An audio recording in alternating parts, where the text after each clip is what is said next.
Breaking news এই মুহূর্তে ফলতায় ফের ভোটে কমিশনকে নিশানা অভিষেক বন্দ্যোপাধ্যায়। গণেশ কুমারকে কড়া ভাষায় আক্রমণ অভিষেকের। আরো একবার আপনাদের জানাই, ফলতায় ফের ভোটে কমিশনকে নিশানা অভিষেক বন্দ্যোপাধ্যায়। গণেশ কুমারকে কড়া ভাষায় আক্রমণ অভিষেকের। আবির রয়েছে প্রতিনিধি। আবির, এক্সপোস্টে কি লিখলেন, কি উল্লেখ করলেন অভিষেক বন্দ্যোপাধ্যায়?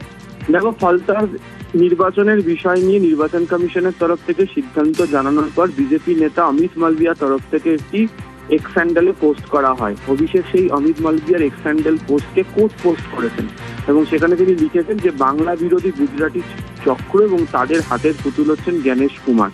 এবং যে ডায়মন্ড হারবার মডেলের কথা অভিষেক বন্দ্যোপাধ্যায় বারবার বলেন, তিনি সেই প্রসঙ্গের উল্লেখ করে বলেছেন যে ডায়মন্ড হারবার মডেলের বিন্দু মাত্র ক্ষতি করতে পারা যাবে না, 10টা জন্ম পার করে দিল।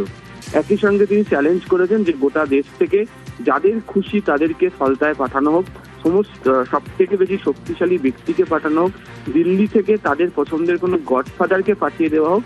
যদি তাদের সাহস থাকে তাহলে তারা নিজেরাই ফলতা থেকে নির্বাচনে লড়ুক, তা সত্ত্বেও কিছু হবে না। ফলে যে ডায়মন্ড হারবার মডেল নিয়ে বিজেপির তরফ থেকে খোঁটা দেওয়া হয়, সেই ডায়মন্ড হারবার মডেল নিয়ে চ্যালেঞ্জ অভিষেক বন্দ্যোপাধ্যায় করেছেন।